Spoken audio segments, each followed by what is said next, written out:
7 de septiembre de 1812, sobre el campo de batalla de Borodino. En ese lugar, miles de cuerpos sembraban y teñían de sangre la estepa rusa. El emperador Napoleón Bonaparte, con algunos de sus mariscales, recorre impávido el campo del horror. En eso, una imagen, una figura, un mozalbete de apenas 16 años tocando el tambor. Estaba solo. A su alrededor la muerte, la desolación, la destrucción. Sus ojos bañados en lágrimas. Y tocaba el tambor. Sus nudillos sangraban, pero seguía tocando el tambor, miraba hacia el infinito. El emperador se le quedó mirando fijamente. Desmontó de su caballo, se dirigió a él y le dijo: «Muchacho, ¿qué haces aquí tocando solo? Vete a tocar con los tuyos. Busca tu sitio. Vete con los tuyos. Aquí ya no haces nada». El muchacho miró al emperador y le dijo: «Los míos me rodean. Son todos esos que veis esparcidos por el suelo. Mi capitán está aquí al lado. De mi regimiento solo he quedado yo». Dicen que el emperador bajó la mirada, la primera vez que lo hizo en muchos años, y afirmó: «La guerra nos acerca a la gloria tanto como la tragedia. Esto es horrible».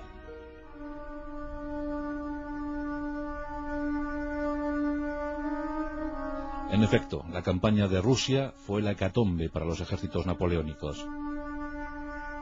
Dicen que desde Rusia Napoleón solo acertó a ver el declive. La Grande Armée pretendía asegurar las fronteras de Europa, unificarla, tumbar al enemigo ancestral ruso y de alguna manera mandarle un mensaje al ejército inglés, al ejército británico. Napoleón quería dar un golpe de gracia en Rusia, pero no lo consiguió. Y eso que movilizó la mayor maquinaria bélica de toda la historia. Más de 600.000 efectivos que conformaron la Grande Armée, la Gran Armada, el ejército definitivo de Napoleón Bonaparte. 625.000 hombres provenientes de 18 nacionalidades, porque los franceses integraban más o menos un tercio de la expedición, pero el resto eran húngaros, austriacos, alemanes, italianos, españoles. La Grande Armée acabó en tragedia, y esta noche vamos a contar su historia. Y como protagonista principal, una de las batallas más terribles, más desoladoras de todo el siglo XIX, la batalla de Borodino. En ella se midieron casi 300.000 hombres de un lado y otro. En 15 horas de cruentos combates quedaron tendidos sobre el campo de batalla de Borodino 90.000 hombres. En 15 horas, 90.000 bajas. Hoy, en los pasajes de la historia, contamos aquella locura.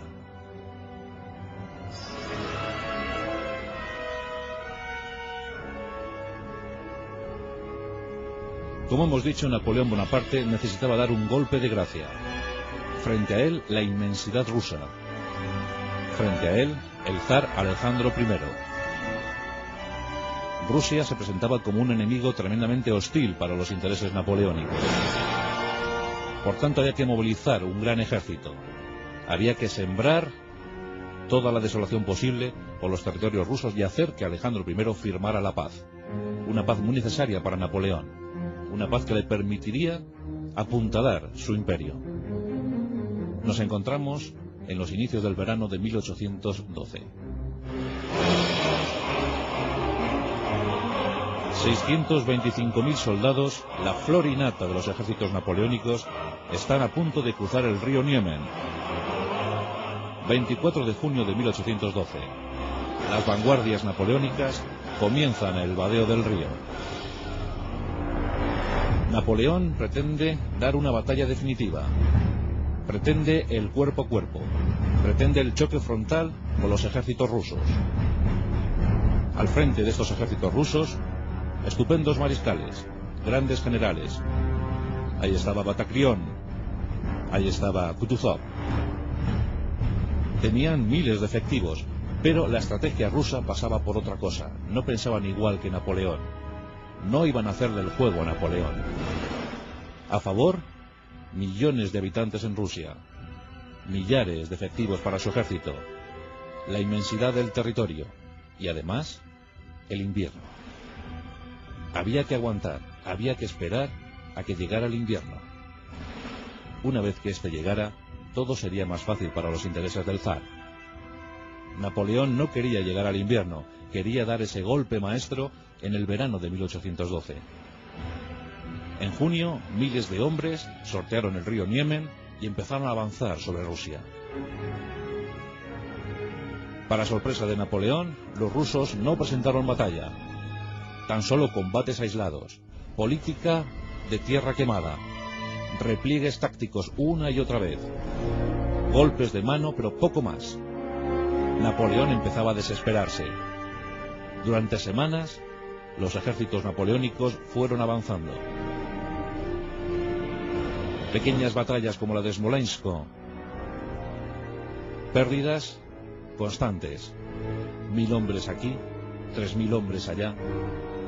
El ejército francés comenzaba a desmoralizarse. Pero ¿dónde estaba el enemigo? Napoleón Bonaparte soñaba con otro sol de Austerlitz. Sonaba como otra gran victoria. Quería otra gran victoria para sus tropas, firmar un acuerdo de paz muy rápido y volver a París, donde las cosas andaban turbias. Pero el combate definitivo no terminaba de llegar. Y el ejército, la Grande Armée, en constante mengua. Finalmente, tras haber avanzado más de 1000 kilómetros, tras haber perdido 150.000 hombres en esos 1000 kilómetros, los ejércitos de Napoleón se sitúan frente a una pequeña localidad, a unos 110 kilómetros de Moscú. Esa localidad se llamaba Borodino.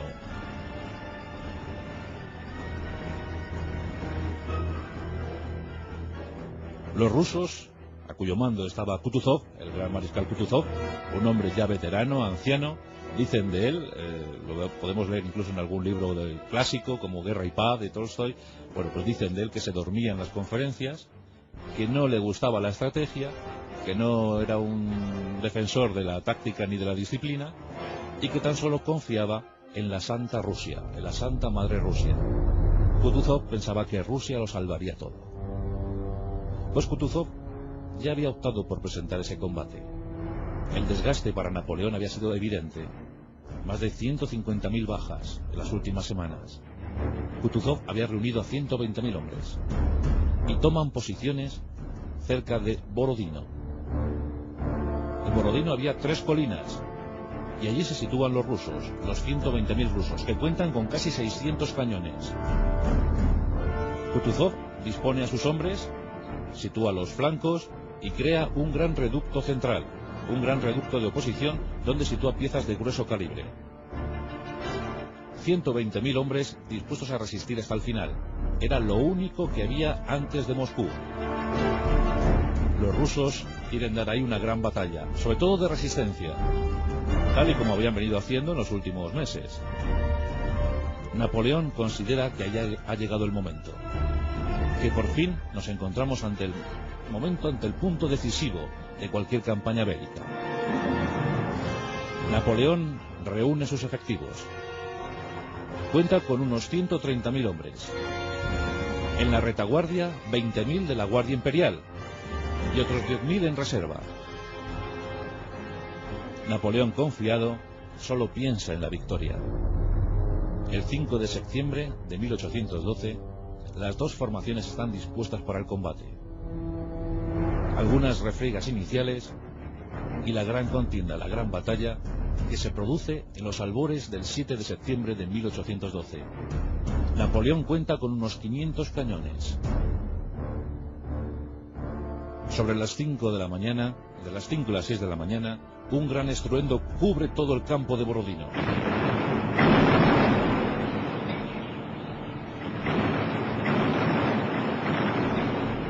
Las grandes formaciones humanas han tomado posiciones y comienzan el lento avance sobre Borodino. Los franceses quieren acabar de una vez por todas con la resistencia rusa. Por fin han encontrado un gran ejército al que enfrentarse, y no van a desaprovechar la ocasión.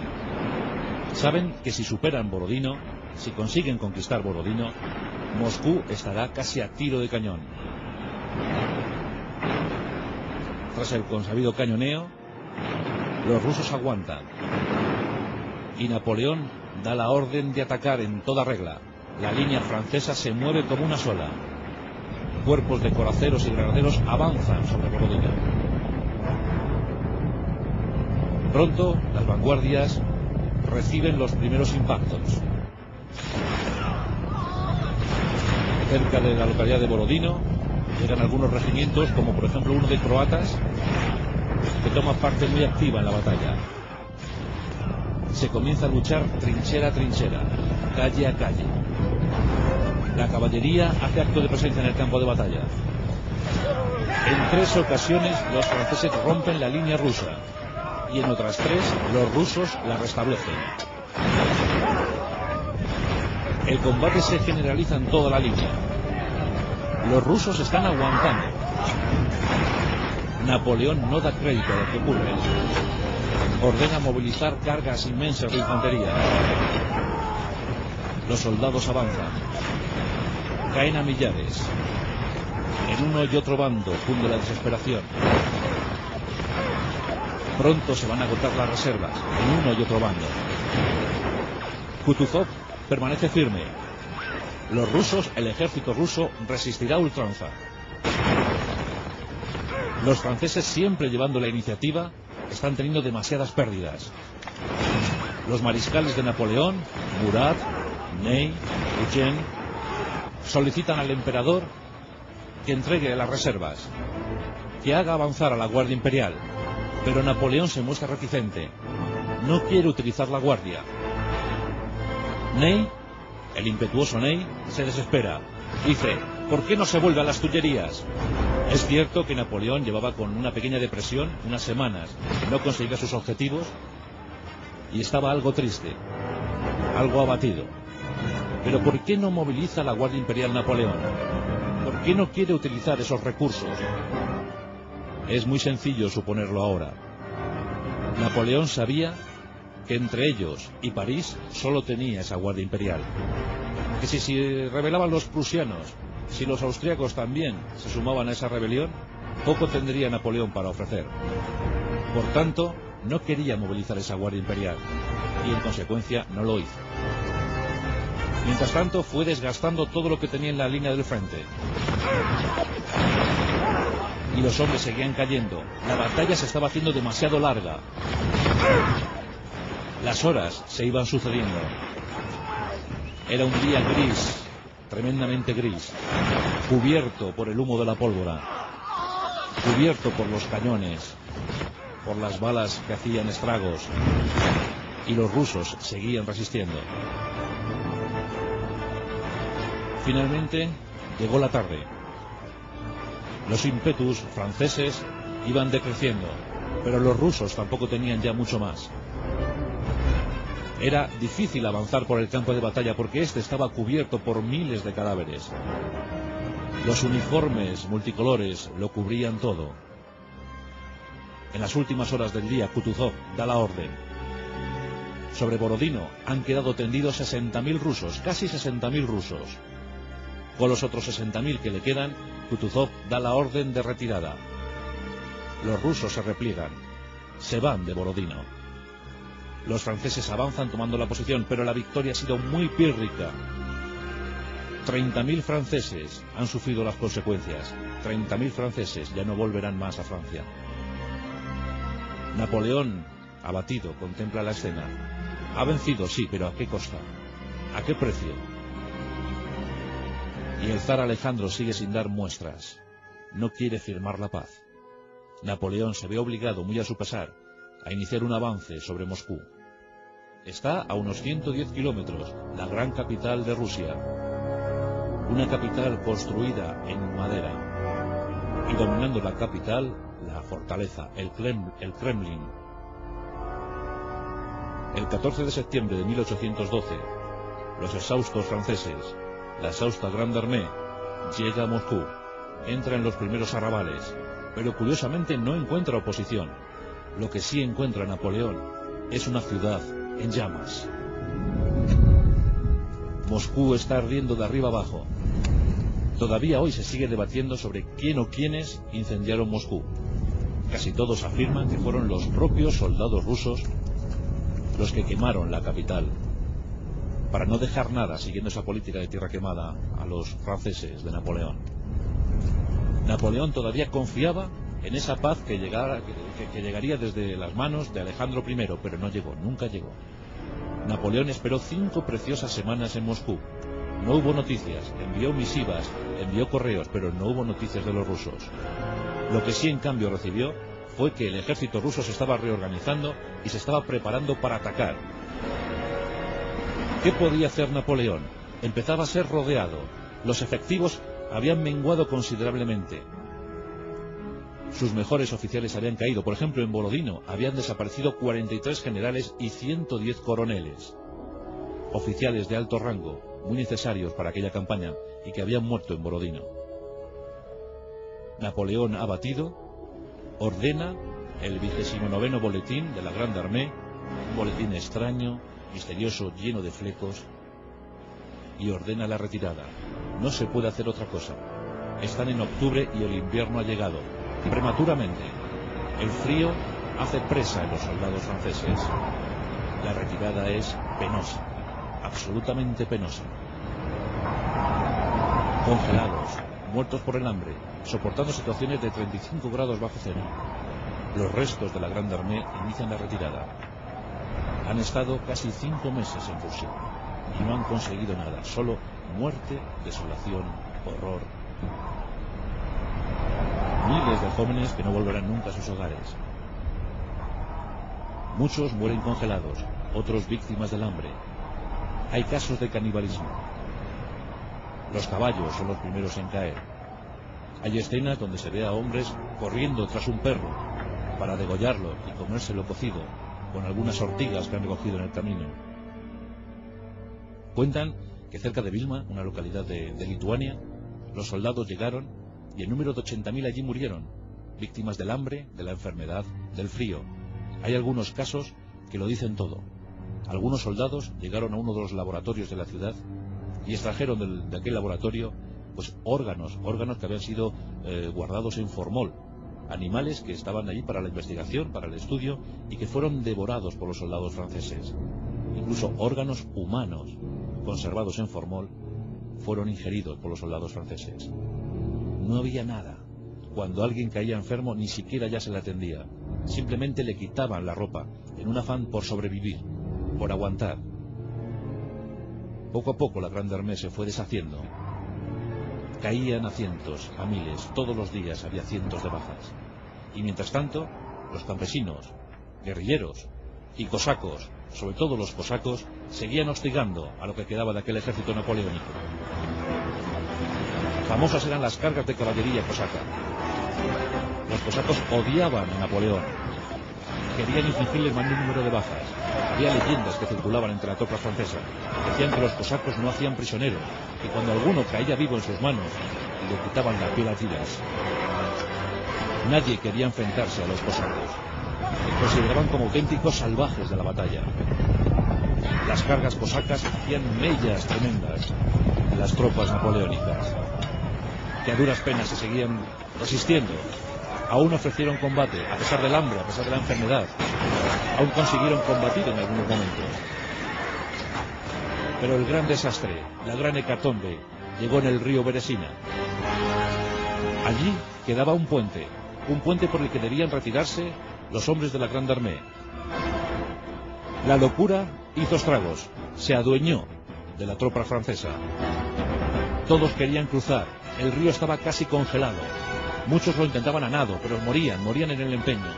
Otros se pisaban unos a otros, se pisaban por pasar el puente, por intentar cruzar el puente. La muchedumbre ya no era un ejército, ya era simplemente una masa de gente desolada, una masa de gente aterrada de miedo y de frío. Cada cierto tiempo, cada hora, cada 2 horas, una voz gritaba: ¡llegan los cosacos! En ese momento todos se levantaban y salían corriendo, huían despavoridos. En Beresina, además, el cuerpo de ingenieros francés destrozó el puente para evitar que los cosacos los persiguieran.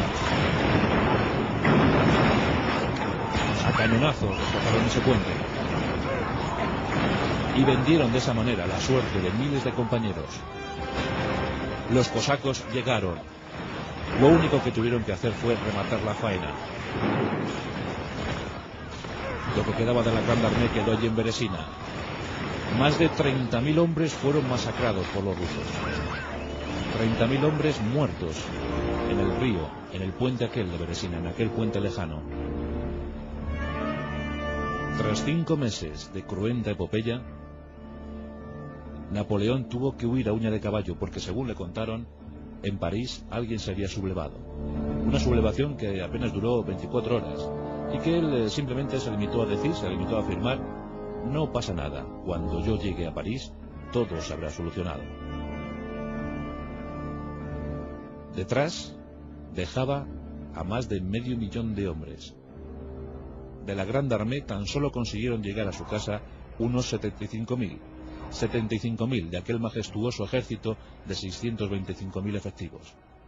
75.000 hombres que a duras penas regresaron, acosados por los rusos y acosados por el frío, por el gélido frío de aquel año de 1812. Después de esto, Napoleón pudo recomponer su ejército, pero ya muy a duras penas, movilizando jóvenes de 14, de 15 años, de 16 años. Napoleón todavía ofreció resistencia pues casi 1 año y medio más. Durante 1813 las potencias le empezaron a acosar. Finalmente reunieron efectivos suficientes para invadir Francia y lo hicieron por 6 puntos. Napoleón combatió bien, como en los mejores tiempos, como los tiempos de Austerlitz, pero ya no había nada que hacer, no había nada que oponer. En marzo de 1814 se firmaba la paz y Napoleón marchaba rumbo al exilio de la isla de Elba. Con 400 hombres escogidos de su guardia imperial, marchó al exilio de Elba. Regresaría más tarde para iniciar la campaña de los 100 días y alcanzaría su canto de cisne en Waterloo. La historia de Napoleón Bonaparte: genio, estratega, político, estadista, pero también gran loco, que en ocasiones no supo ver el peligro al que sometía a sus hombres. En todas las guerras napoleónicas, Napoleón Bonaparte vio cómo se perdían 2 millones de sus hombres, la flor y nata de Francia. Y siempre recordando el desastre de Rusia. Años más tarde, también en junio, pero del año 1941, las tropas alemanas, las tropas de la Wehrmacht, iniciaban la Operación Barbarossa. Hitler cometió el mismo error y la inmensa Rusia devoró a sus ejércitos. Una vez más, el general Invierno fue el mejor general de cualquier batalla.